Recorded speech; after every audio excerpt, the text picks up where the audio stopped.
Sa fun run na ginanap sa UP Diliman, isa nga sa Rexona girl, si Catherine Bernardo, na tumatakbo ito ng 10 kilometers. At ang kasama nga ni Catherine sa pagtakbo pagkatapos nito, ito na nga ba ang ipakilala niya sa publiko ang bago niyang boyfriend?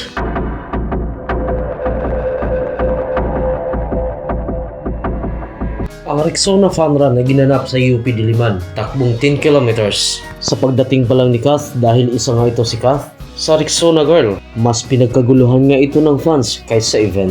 Pero hindi mawala ang sari-saring predictions at speculations. Hinahanap at tinanong kaagad kung sino nga ba ang kasama ni Catherine sa pagtakbo nito. Mistulang kaaya-aya naman ang blooming ni Kath. Sabi nga ng karamihan at sabi ng mga staff ni Kath, mismo si Kath nagsasalita. Kahit gaano siya ka-busy, pero ang mga endorsements na ito ay hindi niya pwedeng palampasin.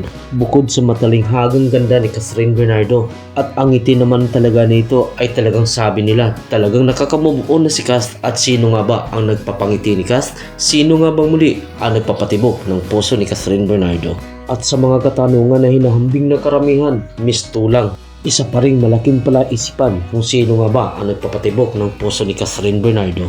Agad tinapos ni Catherine Bernardo ang mga speculations at karugtong sa kanyang kunting panayam. Pamilya ko lang at ako at ang aking karera ang nagpapatibok ng aking puso ngayon at ang nagpapangiti sa akin sa ngayon, of course, ang aking mga proyekto, ang aking mga projects. Dahil ito naman talaga ang buhay na tinahak ko since I was started in industry. Panayam pa ni Catherine. Dagdag pa ni Kath, sa saya, sa hirap, problema. Kahit ako'y nasaktan, nung ako'y nasaktan, pero hindi ako iniwan ng aking mga tunay na kaibigan. Yun po sila ang nagpapasaya sa akin at ang nagpapatibok ng aking puso.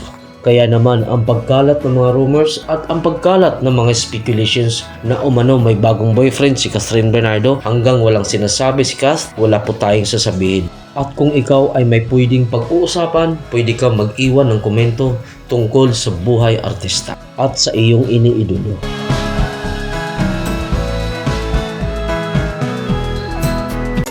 Thanks for tuning in. See you for more updates.